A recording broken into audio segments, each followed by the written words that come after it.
Yo, God! Are you listening?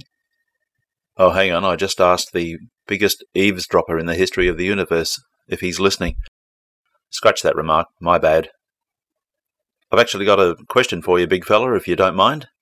I was wondering if you could explain to me why it is that your most ardent followers think of themselves as moral beings, acting out moral precepts handed down to them by you.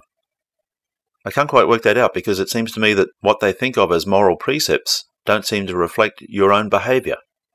For example, most of these admirers of yours tend to think of murder as an immoral thing. But clearly it's not. Clearly you don't.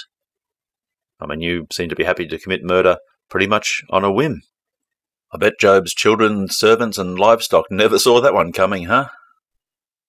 And not just that, but I think most of the people who like to bother you on a constant basis would imagine that something like tossing a sack of kittens into a river, because you don't really want to have anything to do with them anymore, would be a cruel and immoral thing. But clearly it's not. Clearly it's not for the one perfect moral being who cannot sin. Therefore, by definition, it can't actually be immoral. And I mean, let's face it, you've never had any compunction about drowning innocent creatures. So it becomes a little confusing.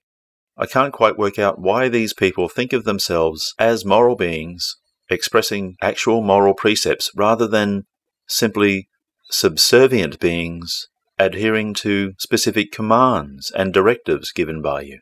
You'd sort of think that any truly moral directives given to humanity by you would reflect the actions and behaviour of the one perfect moral being that cannot sin.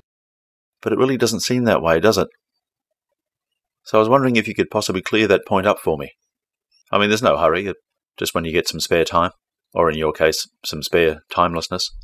Anyway, I look forward to hearing from you, so in the meantime, just keep it real, dude.